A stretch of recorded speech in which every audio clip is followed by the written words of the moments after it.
കഷ്ടത ദൈവത്തിൽ നിന്നും ഉദ്ഭവിച്ചതല്ല. ഭൂമിയിൽ മനുഷ്യകുലത്തിൽ കഷ്ടത പ്രവേശിക്കുവാൻ ഉള്ള കാരണം മനുഷ്യന്റെ പാപമാണ് എന്ന് തിരുവചനം പറയുന്നു. ഒരുവന്റെ തെറ്റുകൊണ്ട് കഷ്ടതകൾ ഉണ്ടാകാം. മറ്റുള്ളവരുടെ തെറ്റുകളും കഷ്ടതയിലേക്ക് നയിക്കാം. എന്നാൽ കഷ്ടതകൾ ദൈവം അനുഗ്രഹങ്ങളാക്കി മാറ്റുന്നു. കഷ്ടതകളിൽ ദൈവം ഏറ്റവും അടുത്ത തുണ എന്ന് തിരുവെഴുത്തുകൾ നമ്മെ പഠിപ്പിക്കുന്നു. ദൈവം നമ്മുടെ സങ്കേതവും ബലവും ആകുന്നു. കഷ്ടങ്ങളിൽ അവൻ ഏറ്റവും അടുത്ത തുണയായിരിക്കുന്നു.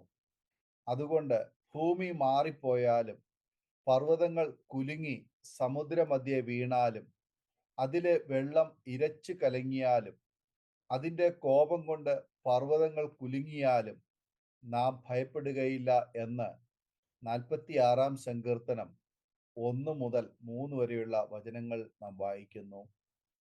കഷ്ടതകളിലെ ആദ്യ ഘട്ടങ്ങളിൽ പലരും കൂടെയുണ്ടാകാം. എന്നാൽ ഏറെ കഴിയുമ്പോൾ പലരും നമ്മെ വിട്ട് മാറിപ്പോകും. എന്നാൽ ദൈവം നമ്മുടെ കൂടെ എപ്പോഴും ഉണ്ട് എന്ന് നാം അനുഭവത്തിലൂടെ അടുത്തറിയുവാൻ കഴിയും.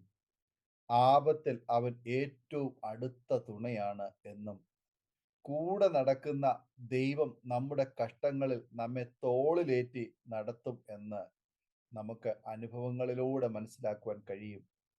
കഷ്ടതകളിൽ ദൈവത്തെ നാം രുചിച്ചറിയുവാൻ കഴിയും.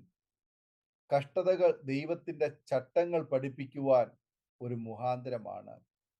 അനുഭവം ഗുരുവാണെന്ന് എല്ലാവരും പറയാറുണ്ട്. ചില കാര്യങ്ങൾ കഷ്ടതയിൽ കൂടി കടക്കുമ്പോഴാണ് നാം പഠിക്കുന്നത്. അതുകൊണ്ട് ദാവീദ് ഇങ്ങനെ പറഞ്ഞു: നിന്റെ ചട്ടങ്ങൾ പഠിപ്പാൻ തക്കവണ്ണം ഞാൻ കഷ്ടതയിലായിരുന്നത് എനിക്ക് ഗുണമായി എന്ന് 119-ാം സങ്കീർത്തനം 71-ാമത് വചനത്തിൽ നാം വായിക്കുന്നു. കഷ്ടത സ്വഭാവ രൂപീകരണത്തിന് നമ്മെ സഹായിക്കുന്നു. അതുതന്നെയല്ല, കഷ്ടത സഹിഷ്ണുതയെയും സഹിഷ്ണുത സിദ്ധതയെയും സിദ്ധത പ്രത്യാശയെയും ഉളവാക്കുന്നു എന്ന് അറിഞ്ഞ് നാം കഷ്ടങ്ങളിലും പ്രശംസിക്കുന്നു. റോമാലേഖനം 5-ാം അധ്യായം അതിൻ്റെ 3-ഉം 4-ഉം വചനങ്ങൾ. സിദ്ധത എന്ന് പറഞ്ഞാൽ സ്വഭാവം എന്നർത്ഥം. കഷ്ടത സഹനശക്തി വർദ്ധിപ്പിക്കുന്നു. സ്വഭാവ രൂപീകരണത്തിലേക്കും വിശുദ്ധിയിലേക്കും നമ്മെ നയിക്കുന്നു. കഷ്ടത വർദ്ധിക്കുമ്പോൾ ആശ്വാസവും കൃപയും വർദ്ധിക്കുന്നു. ക്രിസ്തുവിൻ്റെ കഷ്ടങ്ങൾ ഞങ്ങളിൽ പെരുകുന്നത് പോലെ തന്നെ ക്രിസ്തുവിൽ ഞങ്ങളുടെ ആശ്വാസവും പെരുകുന്നു എന്ന് 2 കൊരിന്ത്യർ 1:5-ാം വാക്യത്തിൽ നാം വായിക്കുന്നു. അപ്പോസ്തലനായ പൗലോസിന് ധാരാളം കഷ്ടതകൾ ഉണ്ടായി. അത് മുള്ളുപോലെ പൗലോസിനെ വേദനിപ്പിച്ചു. ഈ കഷ്ടതയാകുന്ന മുള്ള് മാറിപ്പോകുവാൻ പൗലോസ് പ്രാർത്ഥിച്ചു. എന്നാൽ കഷ്ടത മാറിയില്ല. പകരം ദൈവത്തിൻ്റെ കൃപ അവനിൽ വർദ്ധിപ്പിച്ചു എന്ന് നമുക്ക് കാണുവാൻ കഴിയുന്നു. എൻ്റെ കൃപ നിനക്ക് മതി, എൻ്റെ ശക്തി ബലഹീനതയിൽ തികഞ്ഞു വരുന്നു എന്ന് പറഞ്ഞു.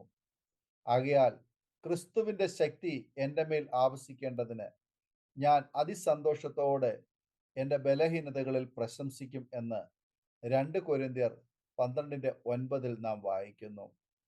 കഷ്ടത മറ്റുള്ളവരെ ആശ്വസിപ്പിക്കുവാനുള്ള വരം നമുക്ക് നൽകുന്നു. ഞങ്ങൾക്ക് ആശ്വാസം വരുന്നു എങ്കിൽ അത് ഞങ്ങൾ സഹിക്കുന്ന കഷ്ടങ്ങൾ തന്നെ നിങ്ങളും സഹിക്കുന്നതിൽ നിങ്ങളുടെ ആശ്വാസത്തിനായി ഫലിക്കുന്നു. നിങ്ങൾ കഷ്ടങ്ങൾക്ക് കൂട്ടാളികളാകുന്നത് പോലെ ആശ്വാസത്തിന് കൂട്ടാളികൾ എന്നറിയാൽ നിങ്ങൾക്ക് വേണ്ടി ഞങ്ങളുടെ പ്രത്യാശ ഉറപ്പുള്ളത് തന്നെ എന്ന് 2 കൊരിന്ത്യർ 1:6-7 വചനങ്ങളിൽ നാം വായിക്കുന്നു.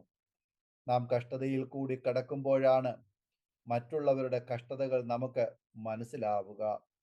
കഷ്ടത അനുഭവിച്ചവർക്ക് മറ്റുള്ളവരെ ആശ്വസിപ്പിക്കുവാൻ കഴിയും. കഷ്ടതകളാൽ തേജസ്കരിക്കപ്പെടും. നാം മക്കളെങ്കിലോ അവകാശികളും ആകുന്നു. ദൈവത്തിൻ്റെ അവകാശികളും ക്രിസ്തുവിന് കൂട്ടവകാശികളും തന്നെ.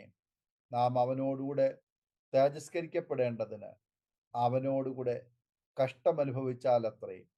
നമ്മിൽ വെളിപ്പെടുവാനുള്ള തേജസ് വിചാരിച്ചാൽ ഈ കാലത്തിലെ കഷ്ടങ്ങൾ സാരമില്ല എന്ന് ഞാൻ എണ്ണുന്നു എന്ന് റോമാലേഖനം 8:17-18 വചനങ്ങളിൽ നാം വായിക്കുന്നു.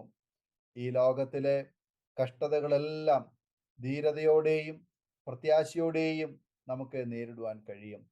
നമ്മുടെ പ്രാണനാഥൻ നമ്മെ ചേർക്കുവാൻ എത്രയും വേഗം സമാഗതമാകും. നാം ദൈവത്തോടുകൂടെ എന്നും വസിക്കും. ഇതാ മനുഷ്യരോടുകൂടെ ദൈവത്തിൻ്റെ കൂടാരം. അവൻ അവരോടുകൂടെ വസിക്കും. അവർ അവൻ്റെ ജനമായിരിക്കും. ദൈവം താൻ അവരുടെ ദൈവമായി അവരോടുകൂടെ ഇരിക്കും. അവൻ അവരുടെ കണ്ണിൽ നിന്ന് കണ്ണുനീർ എല്ലാം തുടച്ചു കളയും.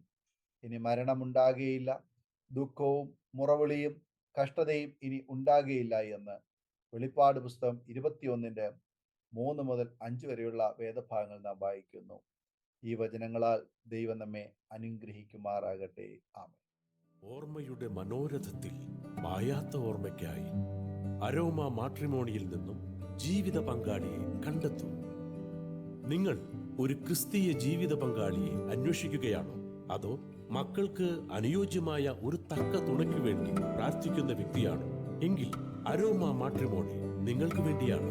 ഇന്നു തന്നെ സൗജന്യമായി രജിസ്റ്റർ ചെയ്യൂ. അരോമ മാട്രിമോണിയുടെ പ്രത്യേകതകൾ: രജിസ്ട്രേഷൻ തികച്ചും സൗജന്യം. ലോകത്തെവിടെയുമുള്ള അനുയോജ്യമായ ക്രിസ്തീയ ജീവിത പങ്കാളിയെ തിരഞ്ഞെടുക്കാം. വിവാഹം നടക്കുന്നതുവരെ സർവീസ് ലഭിക്കുന്നു. ഏറ്റവും ചെറിയ പാക്കേജുകളും തിരഞ്ഞെടുക്കാം. അരോമ മാട്രിമോണി നിങ്ങൾക്കായി ഒരുക്കുന്നു വിവാഹം പരമാനന്ദം. Email aroma matrimony2020@gmail.com.